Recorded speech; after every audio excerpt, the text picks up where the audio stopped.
Hi, I'm Sushi, and this is my presentation on ocean acidification.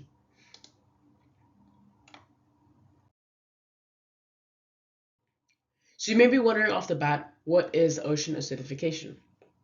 Ocean acidification is a process that occurs when the ocean absorbs carbon dioxide or CO2 from the atmosphere.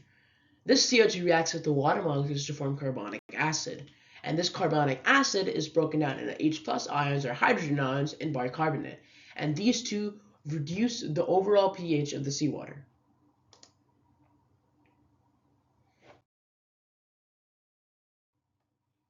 There are many problems which stem from ocean acidification.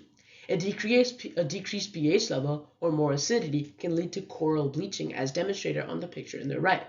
This can disrupt the marine ecosystems by disrupting the food chain, forcing the migration and death of many species, and overall lowering the biodiversity of the marine ecosystem. Furthermore, many organisms such as plankton have shells which are formed out of carbonate ions. A lack of carbonate ions due to ocean acidification can hamper shell development and even kill these organisms.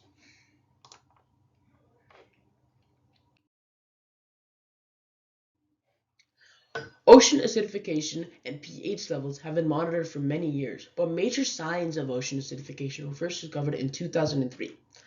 Significant increases of atmospheric CO2 attributed to the Industrial Revolution has driven modern-day ocean acidification.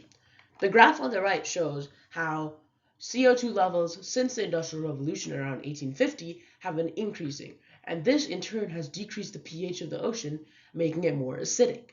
This, as discussed before, has many unforeseen consequences on the marine ecosystem and the environment.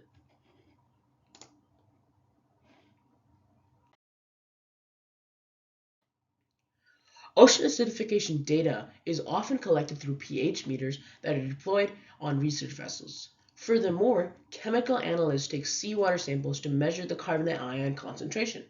A lower amount of carbonate ion concentration signals how the pH of the ocean has decreased. Furthermore, new technologies such as simulations are used to predict future ocean acidification scenarios. And also, a station in Hawaii measures the CO2 concentration, which has a direct correlation with ocean acidification, as shown before.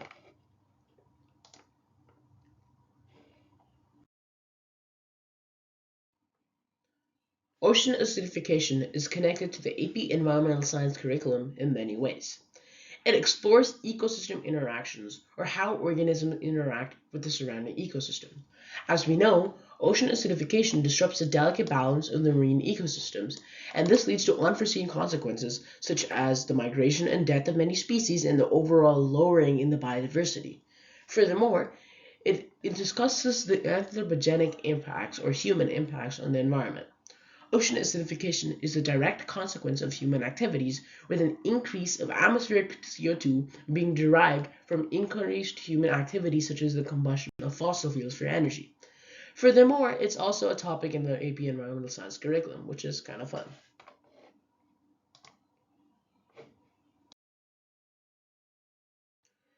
Ocean acidification has many impacts which are on the marine ecosystems, and most of them are negative. So the only positive impact is usually that certain phytoplankton species benefit from increased CO2 levels due to them having a higher ecological range of tolerance for increased CO2. But mainly, we have to focus on the negative impacts, which is a loss in biodiversity, a death in many species, lower tourist revenues, as people don't really want to like come to a body of water which is toxic, I guess, and it has a disruption of the food webs in the marine ecosystem. So overall, we can see how ocean acidification has much more negative impacts than positive impacts.